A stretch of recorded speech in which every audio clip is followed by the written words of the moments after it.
So, before I begin today, I want to go over two things really quick. And by really quick, I mean one thing really quick and one thing not so quick. First and foremost, this is the episode Maneuvers. The next episode is Resistance, the episode after that is Prototype, then we hit Alliances, and then you know what. For those of you who don't know this series, and I'm sure there's several of you, allow me to describe this properly. We're already kind of down here, actually, in quality. And then we're going to kind of do this, and then we're going to nosedive through the ground, downstairs, into the mantle of the core, and out of China, when we hit the big one. So, I was thinking about this after I actually finished taking all my notes, which are not right here. Where are my notes? Oh, they're there, never mind. Arrgh. Notes. And I looked at this, and I'm looking down here, and I'm like, there's nothing positive on this. With one exception. I'll talk about that later. It'll be... Yeah, anyways, so, with one exception, there's nothing positive here, and I'm like, well, that's just kind of odd, isn't it? Well, you know, maybe I could challenge myself as a game to myself. I'll try to think of one positive thing to say about the episode. So, for the next several episodes and for these next several ruminations, that's going to be the thing. I'm going to start off by saying whatever I think that is positive about this particular episode, and then we'll talk about the episode. Now, I am going to start this off with a little bit of a rant, okay? I do apologize. I'll make a note of the timestamp, I think. Maybe. Whatever. I'll try to make a note of the timestamp so that I can say, you know, you can skip to here if you want to actually video, but a little bit of rant first. Now, I'm just going to go ahead and head off a couple comments now, because this is basically a rant about continuity. And I can just see you saying, but Archie and Gaia, you've already ranted about continuity in, like, the last episode. To which I say, well, yes, actually I did. But that was a different type of continuity. Now, there's a difference between story and character continuity, which is over here, and setting continuity, right? Now, Star Trek's always been really bad about setting continuity. It just has. I've talked about this before. It's one of the reasons it is not really a very believable setting, despite everything, is because there's just too many exceptions. There's too many instances where people just kind of make things up as they go. Now, you may say, well, give me a specific example of that. The most obvious and the most well-known one is Star Trek V. You know, I actually don't remember the name of Star Trek V. The crappy. No, the Final Frontier. That's it. Star Trek V, the Final Frontier. In that, now, obviously that was a terrible, terrible movie, in my opinion, and most people agree with me, but that's not the point I'm trying to make. It was bad setting continuity for a lot of reasons, but the big, really big one is they fly from wherever they are, pretty much near, Federation territory, to the center of the galaxy in about 5 hours. Now, that is a huge gaffe in terms of setting continuity. And that's probably one of the best examples I could give of what setting continuity really means. Trying to keep the rules of your overall setting coherent, right? For those of you who don't really know what I mean, even for a setting that has, for example, magic, like Dragon Age, just to use as a good example, that magic always follows its own rules. See, some people try to misunderstand, then they say, well, why do you care about setting continuity? It's fantasy, it's fiction, or whatever.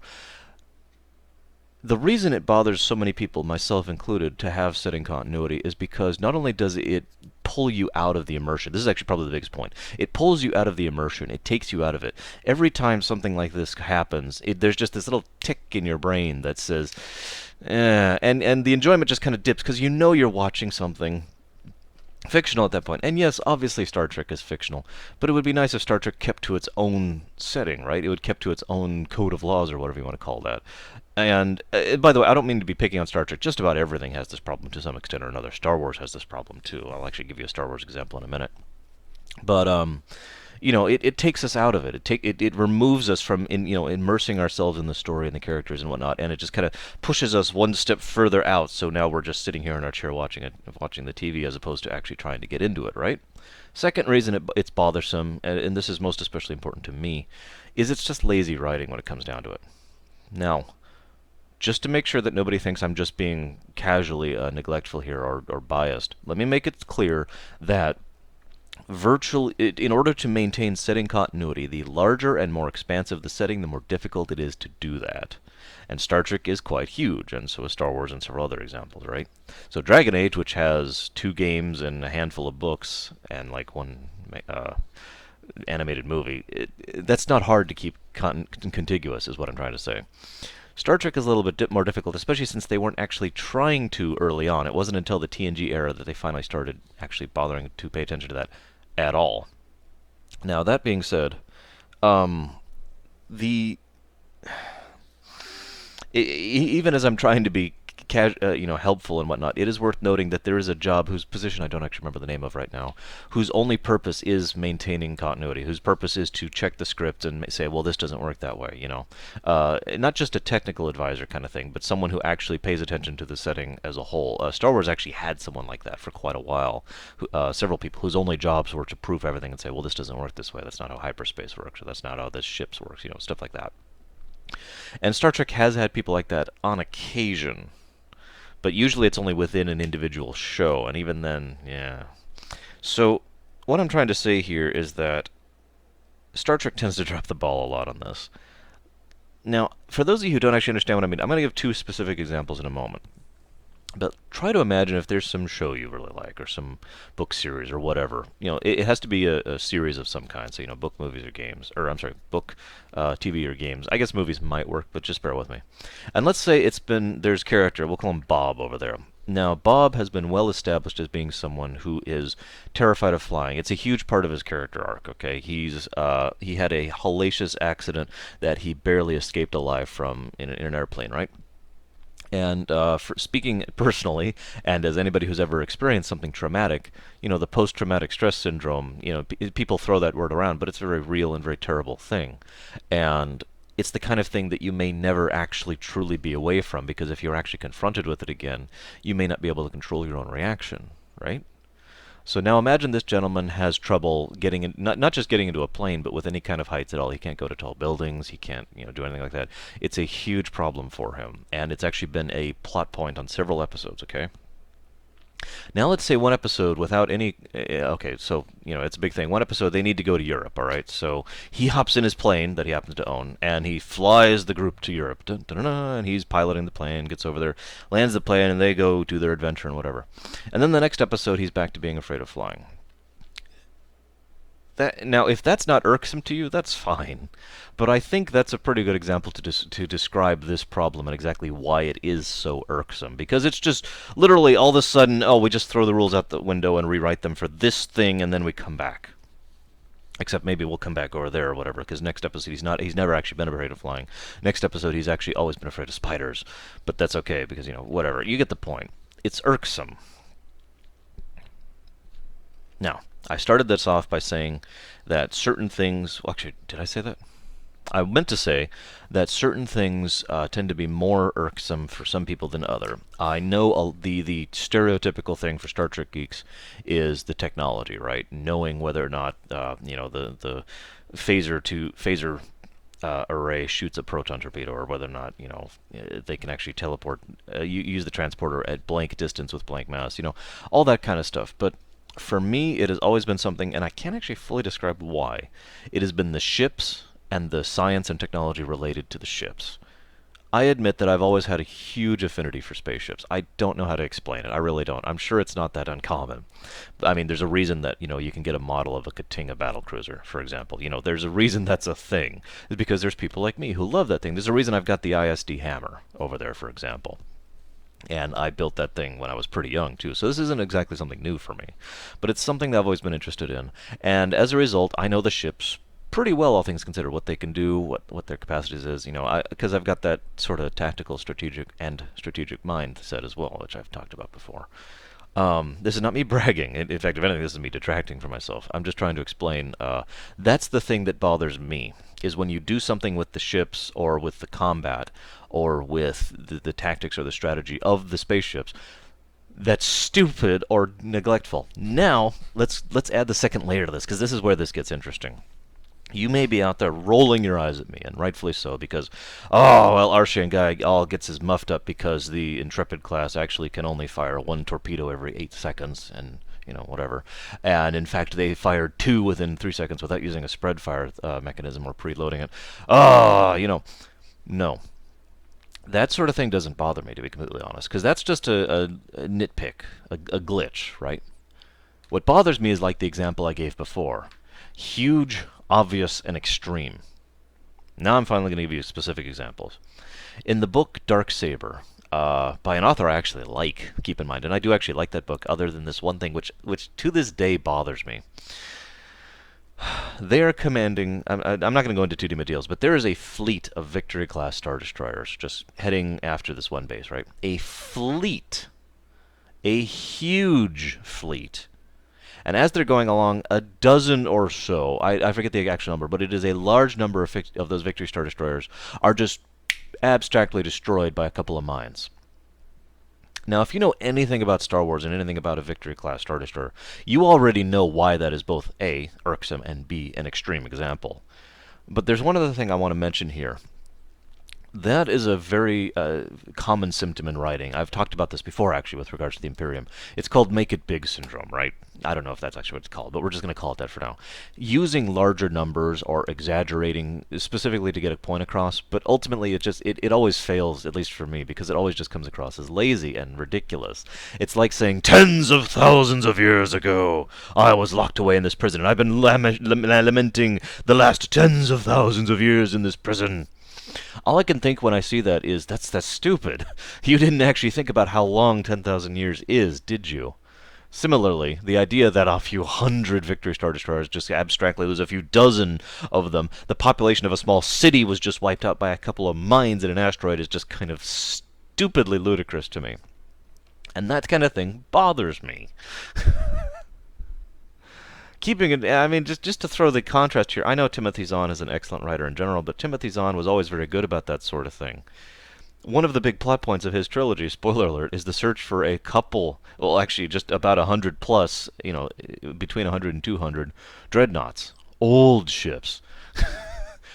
Old, decrepit ships that a Victory-class Star Destroyer would annihilate within a second. But that was actually a huge plot point because that many of those ships utilized properly would actually change the balance of power within the galaxy.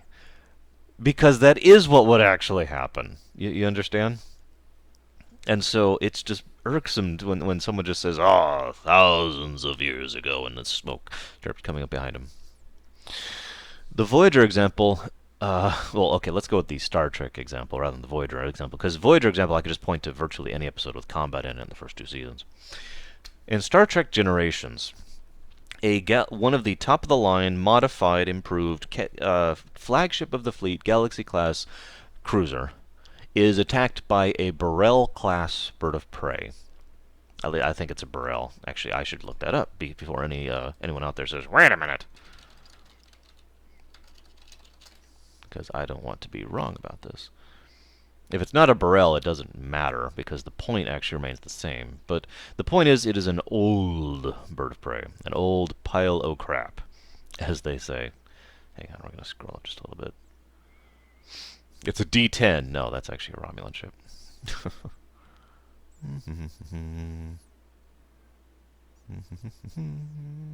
One moment, please. Oh, it's not going to tell me. Oh, well, we'll just assume it's a Burrell, because that's the one that would make sense in this case, because a Burrell was actually active about the time of, say, the movies 80 years ago, so, and the kind of ship that would have been retired prior to now. So it's an old pile of crap, right? Now, if I just told you that, you would assume that the Galaxy-class ship would win. But some of you out there might already be leaping to the defense of this movie and saying, well, wait, the Duras sisters were cheating. They had a way to get through the Enterprise's shield. That is true. That is absolutely true. And I don't want to get too much into this, because that's just another discussion about Technobabble and why its misuse is so aggravating. But suffice it to say, that I'm with. The low-down, run-down, cheating, Duras sisters managed to find a way to try and even the scales. But evening the scales does not excuse what happens next, which is the Galaxy-class cruiser runs away from the Burrell-class bird of prey, runs away from it, and shoots at it once. I'm pretty sure that even having to deal with that ship's shields, the Galaxy would have annihilated the Burrell, and while they would have taken damage, and you didn't even have to change anything with regards to the plot. You still want the ship to crash? Fine, that still works. Why not just have it take severe damage on one of its warp nacelles as it's going down? Because they're shooting through the shields with torpedoes. Duh, right? But no, they had to have the Galaxy technobabble their way out of the solution, rather than, oh, I don't know, fight the other ship. And that's just irksome to me. That sort of thing is just bothersome, because it's like, you what? Now, just to throw some contrast in here, just before any of you think I'm being unfair, yesterday's Enterprise had 3 modern bird of preys, I don't remember the class off the top of my head, fighting the exact same Galaxy-class ship, the Enterprise, right? And they were winning. And I have to put that in quote-unquotes, because the reason they were winning is because the Enterprise was at a severe tactical disadvantage. They were effectively doing an escort quest. For anybody who's ever played an RPG or anything like that, you understand why that puts you at a disadvantage. Your safety is not as important to you as what you're escorting safety. And so the Enterprise was running interference and having to take blows and hits for the Enterprise C, and so forth and so on, right? It was a big deal. So that was actually done properly. No problems there at all. Even though, in a straight fight, the Galaxy should have annihilated those 3 things. Well, at least defeated them. It probably would have been still a bit close because of the maneuverability and blah, blah, blah. But the point is, under those circumstances, that made sense. But then you have an episode like, oh, I don't know, oh shoot, what is that episode called? Where they're all shrunk into kids. And the Ferengi attack on some bird of prey and just own the heck out of the ship. That's another example of it being irksome. You see where I'm going with this, right? Now, Archie and Gaia, you may say, why does this have anything to do with Voyager, other than the fact that they're almost always like that? Well, I'll tell you. But first I'm going to take a timestamp here. There we go. And I'll put that in the comments. A lot of Voyager episodes are pretty bad about the combat scenes. And there's actually a couple of reasons for this. I'll talk about those as we go for this video. But I'm going to start, kind of fast forwarded a few minutes into the episode. You see, I want you to picture that this pen is the Voyager, and that this Q-tip is the Kazon ship. Now, this is actually a pretty accurate comparison in terms of overall power, right? Not actual size, but, the Kazon ship is this dinky little Q-tip, but the Voyager is this strong pen, right? Who do you think would win in this fight? Okay, don't answer that. So, the Kazon ship is shooting right here. So, naturally, the first thing the Voyager crew does is try to hail them as they're under attack. Brilliant thinking. Okay, sure, fine, whatever. I'm not going to get into it. I'm thinking too much like a strategist. Fine, go ahead and make your counter arguments. But as they're being shot, they're hailing. Still being shot. Hang on. Still being shot. Okay. All right, now we're going to try to go to warp. 3 seconds after we make the call to go to warp, the warp engines go out. Now, just to give you an idea of what's actually happening, the ship's over here, this ship's over here, and this is what's happening. If you were to actually watch the shots and try to extrapolate how quickly Voyager's going, I'm pretty sure I've driven a car faster than Voyager is going at the moment. So it's just kind of meandering towards the enemy I'm at. No evasive maneuvers, no full impulse, it's just doing this. Still being shot the entire time. And then the other ship comes out of the thing, which is this dinky little knife shuttle, which then goes specifically to this one spot. Now, this is the funny part, because and this occurred to me every time I see this. If Voyager wasn't going at, I don't know, crawl speed, this ship, because this ship has been hitting one specific spot this whole time, so that this knife ship can go straight through that hole and penetrate the hole and go in. Now, I only have 2 things to say about this. 1, whoever wrote this is an idiot. And 2, if whoever wrote this is going to try and defend themselves by saying, well, that's actually what the crew of Voyager would do, then the crew of Voyager are idiots. Even if you were back in the Alpha Quadrant, this kind of approach to the situation would be retarded. When you're out in the Delta Quadrant with no backup, with no resources, with no supplies, with nothing to help you out, with no, I can just go back to Starbase and fix my ship, you're frickin' stupid. Now we're going to start the episode proper. I'm actually going to take a new timestamp because we'll just leave the timestamp. So, okay. Positive thing about this episode. The actress who plays Seska and the actress who plays B'Elanna Torres, I forget both their names right now, forgive me, actually do really excellent jobs in this episode, both of them accurately portraying characters who have a gamut of emotions and who nevertheless are In Seska's case, she's portraying someone who's intelligent, but at the same time very cunning in that intelligence and knows how to apply it and when to apply it. Whereas B'Elanna portrays someone who not only knows what she's doing and how she's doing it, but nevertheless has a great deal of caring about the situation. And it really comes across in her performance. So definite props on both cases. That's my positive thing about this episode. I guess there's one other positive thing. It's right at the top here. I will give them that this is actually a pretty effective teaser. Now, the reason why it's an effective teaser is ironic, because, again, I'm going to immediately detract the episode, but the teaser is B'Elanna and Chakotay just kind of chatting, and the tiniest hint of character development for both of them, of showing the camaraderie and the understanding that already exists between both people, right? And then, immediately after that, we go into, we found a Federation hail, cut to title. Yeah, okay, that's pretty effective. That's pretty awesome. I like that. Then they immediately destroy themselves by doing what I like to call stupid question syndrome, which I just made up that name right now, because it doesn't deserve a good name. See, the problem here is that stupid question syndrome is almost as bad as bad exposition. Okay, I've talked about bad exposition before, right? It's the exact same thing. It's short-selling the audience and it's poor writing. When, let's say, for example, you have a Federation hail going on. B'Elanna Torres immediately says, I forget her exact wording, forgive me, but she basically says, there's no way that the Federation could possibly be out here. And then you just want to go, because that's just stupid. Or actually, she actually asks the question in the phrase she does it. But it's something Voyager does a lot, where someone will ask the obvious dumb question, and then everyone will like, well, you're right, but maybe we should be cautious. And the reason it's bothersome, other than the stupidity involved, is because it's short-selling the audience. It makes it feel like you're treating us like we're stupid. And I never like it when something does that. Now, I've talked about this before, so I'm just going to cover this in brief, but this is the problem with the going home plot in a nutshell. Unless you intend to actually mix it up by having Voyager go home, like I actually was going to do in my alternate Arshingai version, there is no reason to actually have the going to go home plot as a major A-plot of anything ever, because the audience knows they're going to fail. Now, I'm going to add a caveat to that. It is possible to still do it appropriately if you're going to have it be an exploration of the characters, if you're going, or the setting or the story, or if the plot is going to advance as a result of this. But if all it is this may be our way home, or this may be something about us getting home, or this may be them trying to reach us, we know it's going to fail, and so there's no reason to even pay attention to it at that point. If you'll remember, the second episode of the entire series had this problem. So that's all I'm going to say. I just want to talk about that. Now, I have no less than 3 notes here on my thing that have the word duh written on them. I'm going to cover those last, or, well, down here, so we'll just get to that in a moment. Then there's the problem with Voyager combat. I already talked about that in Exit. Here's another thing I don't like. This episode's pretty bad about this, too. One of the things that I don't like about okay, I just talked about setting continuity, right? And I've talked about technobabble before.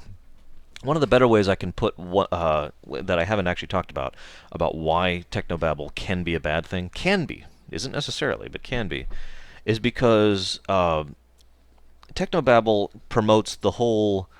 Technobabble shows that the writers basically view science as a magic get-out-of-everything button, you know? The Generations example I just give is actually a really good example of that. Rather than actually try to think or fight their way out of the situation, they just kind of make stuff up on the fly in order to deal with the stuff they already made up on the fly. It's padding on top of padding. It's pointless. But on top of that, I'm sorry, I've already talked about the padding aspect, but my point is it treats it like it's magic. And when I say magic, I don't mean like in the sense that I usually mean that. For example, in Dragon Age Origins, as I was just talking about, magic is fairly coherent with itself, right? It all follows its own rules, okay? And within, most of the Final Fantasies, within a single Final Fantasy, the magic follows its own rules. What it can do is static throughout the piece, right? And so forth and so on.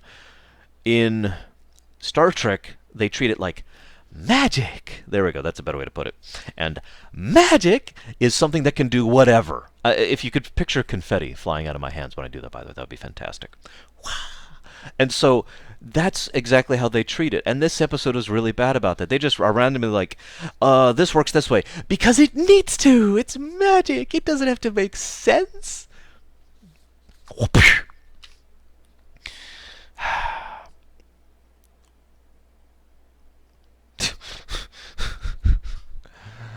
I still haven't. I just noticed that according to my notes here, I haven't even gotten out of the first combat sequence, which is like the first 10 minutes of the show.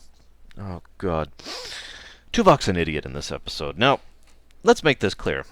I actually like Tim Russ, I believe is his name. He's actually a really good actor, and it is such a shame that he got the role of Tuvok because even though he is actually really good at it because he's a good actor, Tim Russ is a complete goofball. He's right up there with Jonathan Frakes as far as Star Trek actors who are just complete, clowns and goofballs, and it's really hilarious watching him off screen and doing, outtakes and stuff like that. It really is. You should look it up sometime. But I don't mean any offense to Tim Russ whatsoever. He's an awesome guy. But they write him as a flaming retarded moron so often. And this is a great example of that. Picture this, if you will. Picture that you are in a life or death struggle with several other ships who are trying to kill you. Picture that you have just been boarded by those people. Picture that those people are even now advancing on you with weapons. What do? Well, if you're a retard, the first thing you do is, with your weapon still not ready to shoot, say, drop your weapons, and give them a good 3 seconds to respond before they shoot you. God, this episode. There's one other thing I want to mention here. It's called the Viewscreen Problem. I've actually kind of glanced over this before, but this is true across Star Trek in general, most especially Voyager. One of the things I've always found interesting, and maybe this is just kind of me, but, we virtually always see the viewpoint of the crew on the bridge, right? And when they say on screen, right? They're all there talking about it, and you see the whole bridge. And then what we see on the view screen varies significantly. I'll never forget one of my favorite examples of that in All Good Things. Tomalak is kind of like this. Like if you could picture this is the view screen right here, he's kind of like this, and this is basically all you see. I always find myself wondering, who is it that sets that, on the Romulan ship? Who is it that decided that the Romulan captain sitting on his bridge, which, by the way, the Romulan to Deredex ship bridge is actually quite large, we've seen it before, decided that the view screen on his end should be zoomed in like this. And I always find myself wondering, is that what the aliens see? When Janeway gets up and moves over, does the view screen like pan over with her, and it just stays in that headshot, But some episodes are really bad about that, because in this episode we have Cullen, who again is like right up here mugging the camera. He's actually like right about here. And he's like, "Hello, Voyager, I am the bad guy." And then Hypo shows up and says, "I am also the bad guy." And I always just wonder about that, because it seems like they're treating it a little bit too much like a camera instead of, a view screen. I'm not necessarily saying it's a negative, but it does get really silly sometimes, and this was a pretty good example of that. Oh, especially since, to really get this point across, hang on, I'm going to have to actually move the webcam a little bit to get this point across. The way they're doing it is they're looking down, so it's like, "Hello, Voyager. Hello, Voyager." And my point here is, how are they looking down at this view screen, and what manner are they doing that? And it's not even exclusive to this episode, it's just... Whatever, let's move on. So, one of the things that I've talked about before is how Janeway is always right, because the writers are stupid and don't know how to... The writers shortchanged the audience and assumed they would not accept a female captain, because they're stupid. I've smacked the writers of this episode 3 times so far during this video. We are not even at the bad stuff yet. God, anyways. The other problem with that type of mentality is what I like to call the protagonists are right. And the protagonists are right syndrome, because there's just all sorts of syndromes I'm making up this time around, has to do with the idea that no matter what, the good guys are correct. Not right, not in the moral high ground, but they are correct. This episode's really bad about that, because it constantly portrays how everyone except Chakotay is correct, and how we are the ones who are correct. And anybody who questions it is immediately corrected. Perfect example. This happened several times in this episode, but a perfect example is when Janeway is talking about how we must go after them, and Neelix comes up and says, "Well, why?" And Janeway says, "Because we are correct." And Neelix says, "You're absolutely right. You are correct."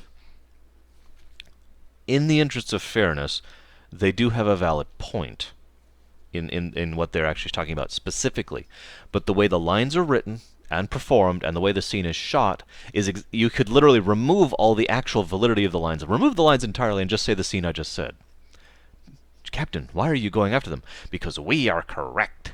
You're absolutely right. You are correct. Thank you for correcting me. You're welcome, Neelix. Now go!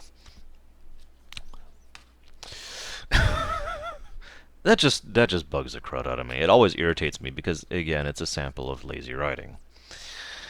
Ugh. God, we're not even...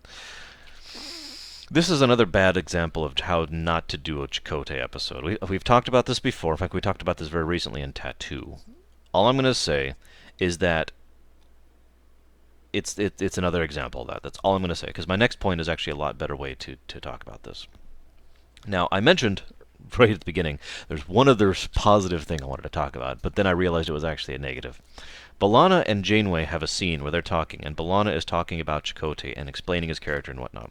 Now, my first thought when I was thinking this was, oh, good, they're actually doing something with, exploring Chakotay's character. And then the more I thought about it, the more I realized that this is Jason Bourne syndrome. Now, this is an actual syndrome. I'm not making this one up. Jason Bourne syndrome is, rather than showing a character or an individual having traits A, B, or C, or trying to explain what their thoughts or feelings are through showing or through them exploring it or whatever, anything that would actually be good, you just have someone else say A, B, C. That is, without question or hesitation, bad writing. We're up to 6 now. And it's just so hilarious because the whole time I was thinking, because the B'Elanna, I mentioned this before, B'Elanna's the woman who plays her, Rachel Dawson, I believe, the person playing B'Elanna is doing a great job, and she's really getting the character across. But from a writing perspective, all you're doing is telling us about Chakotay.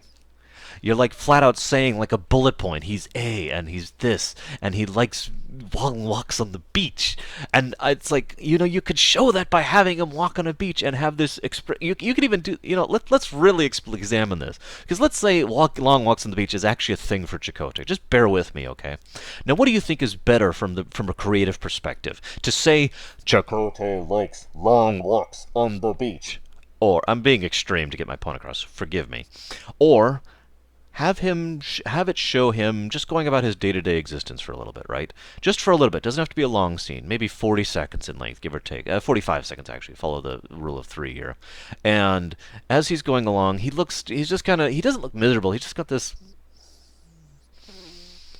he's just got this expression on his face like he's, whatever, he's just kind of bothered, but, he's kind of going, and have him kind of stretch into his neck, and he heads into the holodeck, and this Long Beach shows up, whoosh. And he starts walking, and as he's walking, his face just kind of melts, and then he starts to really, oh yeah, then he closes his eyes and just enjoys the moment.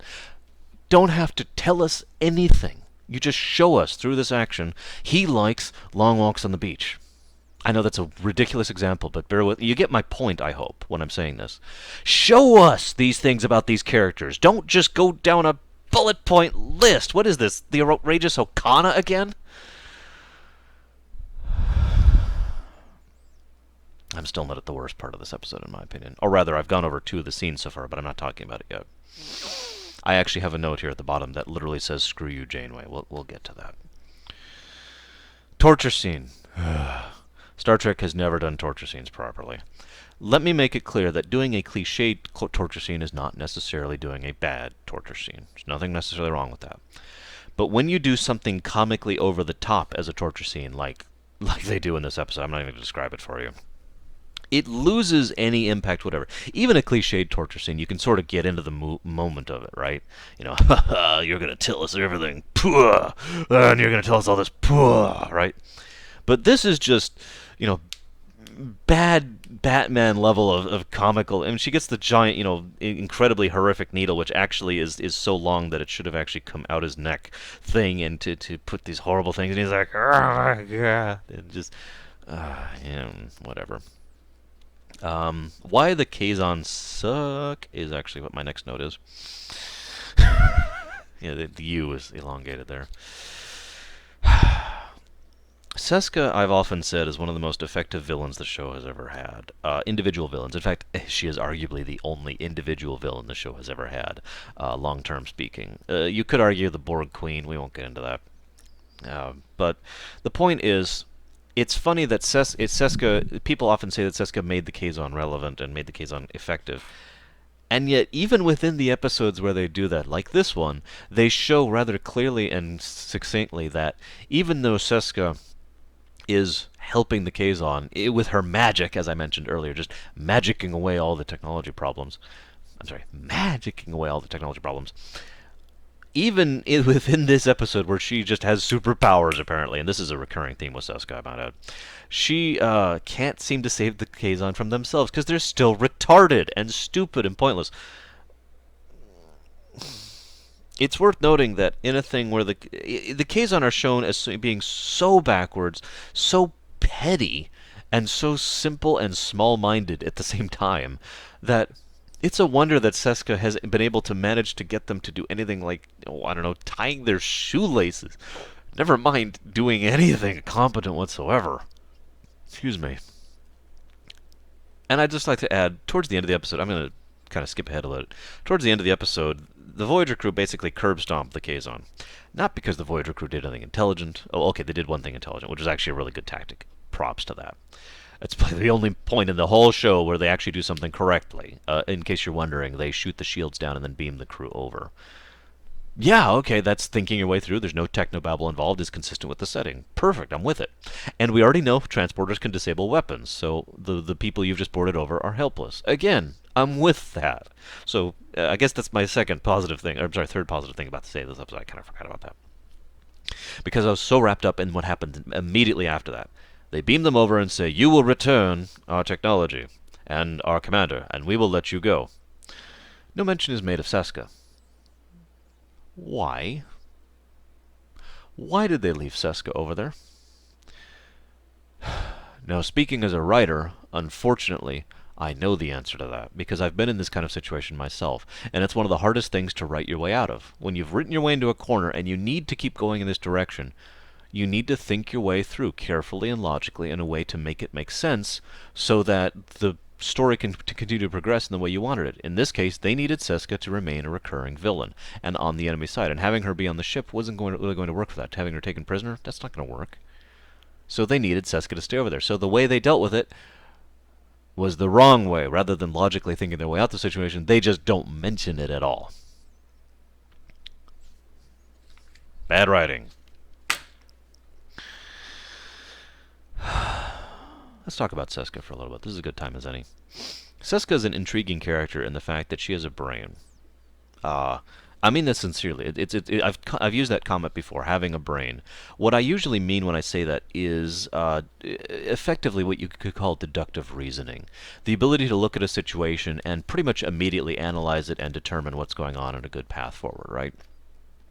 Seska very much has a brain, and she demonstrates this on many occasions, despite the fact that she chose the Kazon of all people to ally with, but whatever. We'll not go into that. So, I agree with Seska being a villain of the show. I even think that they used her fairly effectively for the most part.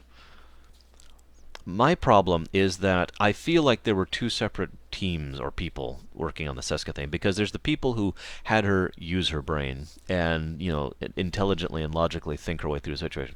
For example, let me just say this in very rough terms for you, okay? Seska wants to get a single piece of technology from Voyager. This piece of technology is something moderately valuable. Therefore, if Plan B, which I haven't even talked about yet, fails, they nevertheless have this which they can then work with in order to better themselves and their position and situation. Okay. Then you have the backup plan, which is the fact that you also, on top of this, intentionally left a possibility for Voyager to find you and know where you're coming from as a trap, knowing that it will be a trap, of course, but you have such a massive, overwhelming force prepared for them that you hope to take the ship as a whole, thereby getting the whole pot. Both of these things are having a brain, intelligent reasoning design. I'm with that. Unfortunately, I'm not going to go through the details because I don't feel like it, but if you just watch the first 10 minutes of this episode, you'll understand what I mean, if you think about it at all. Everything that Seska does to completely just curb stomp the Voyager crew is magic. Again, they literally treat Seska herself as though she's magic. And if you think I'm kidding, an episode I actually really like later on, or previously, Have we covered it yet? Hang on, hang on. Where's my list? Solid, physics, solutions, basics. Where was that? Aspects or memory features in or kilogram. What was that episode? Well, there it is. It's a season 3 episode. Worst case scenario. I like that episode. It's actually one of my favorites overall of Voyager in general. But spoiler alert, they treat Seska as magic in that episode. The things she manages to be basically for all intents and purposes, she snaps her fingers and everything just goes offline and breaks. I'm not even kidding. In fact, the only reason I'm kidding is because I mentioned the snapping her fingers. Because she didn't snap her fingers. She just said, "I win," and then boom! It's Batman syndrome. It's the Batman syndrome. That's really what it is. It's the writers don't know how to make him win, so they just say, "Well, I prepared for everything, and therefore I win." It's retarded, and that's pretty much what the beginning of this episode is like in a nutshell. And that's what irks me about Seska. Every time she has a chance to actually use her brain, makes sense. Every time she's used as magic, it's irritating. Now, I also want to mention one other thing here really quick. The episode ends with Seska having revealed that she has impregnated herself with Chakotay's child. Now, as weird as this is going to sound coming from my lips, I like that. I like where that direction is going because it's basically one of those situations that's just potential incarnate. There are so many directions you can go with that. There's so many things you can do with that as a writer, as a situation, as a setup to everything. And that is awesome the way it does it because it's so fitting in her character because Seska has never been quite right in the head the way she's been portrayed. Despite I keep saying, how she's, the fact that she has a brain and the fact that she, portrays herself well half the time. She's always had that kind of thing going on there, and having her think that in her own twisted way that she could still hold on to Chakotay by taking his DNA and impregnating herself makes actually perfect sense, and it was one of those things that I was just kind of like, okay, that makes sense. And it's also a good portrayal of the kind of twisted morals that Cardassians tend to have in general. No offense to Cardassians, but we do tend to see that they simply are raised in a completely different culture than we are, and so they kind of think of things differently. And in her perspective, if you'll forgive me for quoting Chain of Command, she's basically reverted herself to the alpha dog in the situation. She has ended up on top. And it makes sense, no pun intended, and it makes sense for that, so I kind of like that.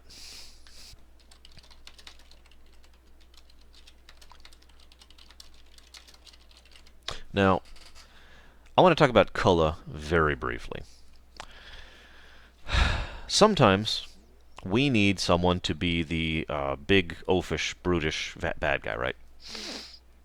Sometimes we don't know how to write that. So sometimes we decide to make them the most extreme, stereotypically idiot, evil overlord in the known universe. As this was a Dr. Evil episode or whatever.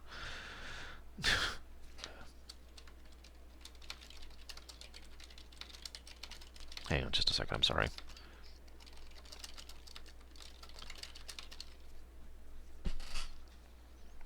Anyways, Kulla is a good example of what Voyager tends to do in general, and I hate to say this. They'll take a decent idea and they'll extreme it to the realm of stupidity. Just way over here, to the realm of absolute ludicrousness. And to the point where it loses all meaning or relevance. It's just, huh? If you follow where I'm going with this. Kulla is so stupid. He is so over the top in his blatant retardation and his just his sexism and his I don't even know how to put it. He's like the worst aspects of a bully, an idiot, and a moron combined. He has no intelligence. He doesn't know how to apply his intelligence. And on top of that, I'm the big dog. Oh, push, push, push. I'm going to shove everyone around me.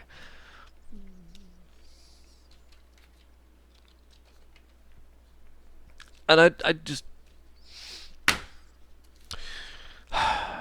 Now let's talk about Janeway. I don't need that anymore.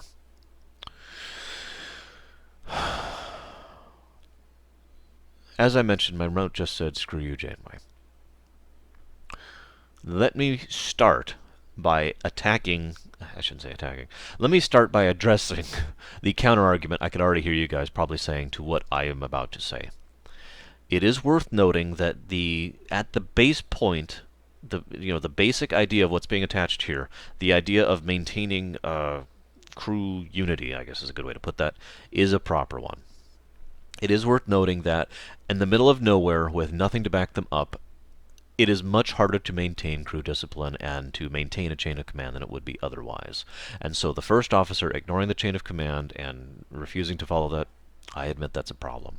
What I do not like is every single line of smug superiority that is shoved through her mouth throughout the entire episode. In every single scene it comes up to the point where she is just spewing her superiority over the camera, to the point where I'm amazed that a person didn't just run off the thing and start wiping the camera down because it got so much frickin' smug all over it, as she is constantly spouting about how we must follow procedure. And she uses that word a lot. It's hilarious. It's like whoever it was didn't know what a frickin' thesaurus was. They didn't know how to use any word other than procedure. We must constantly be talking about protocol and procedure and protocol and procedure, because we have to maintain this or else everything will break down, Chakotay procedure. I am better than you, Chakotay, because I am the captain, and I am better than you, B'Elanna, and I don't care that Chakotay is a human freaking being, because we follow procedure here on this ship. I apologize for my noise.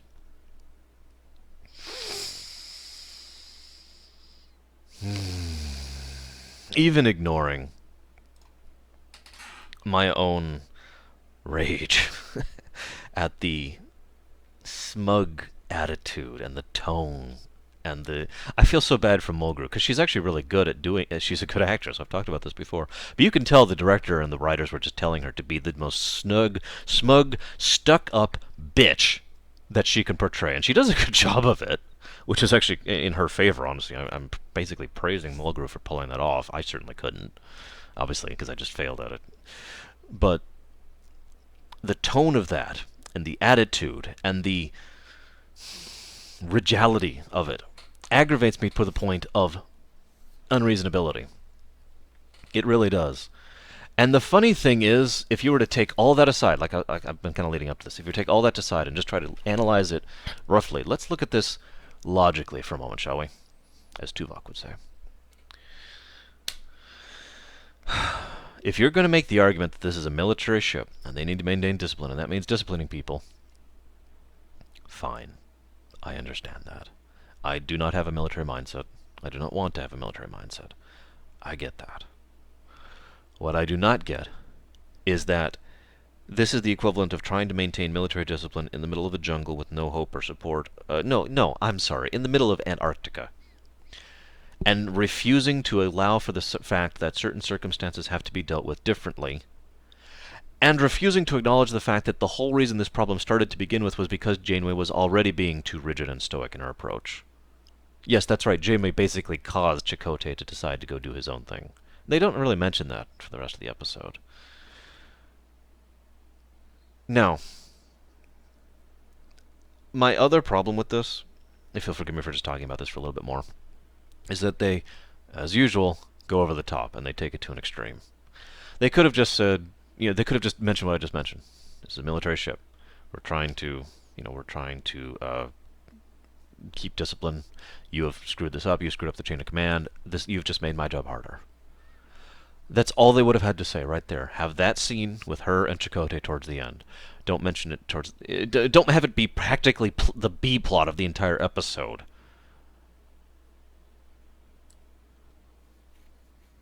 I'm done. I'm sorry. I'm going to go ahead and stop this here. And I will see you guys later.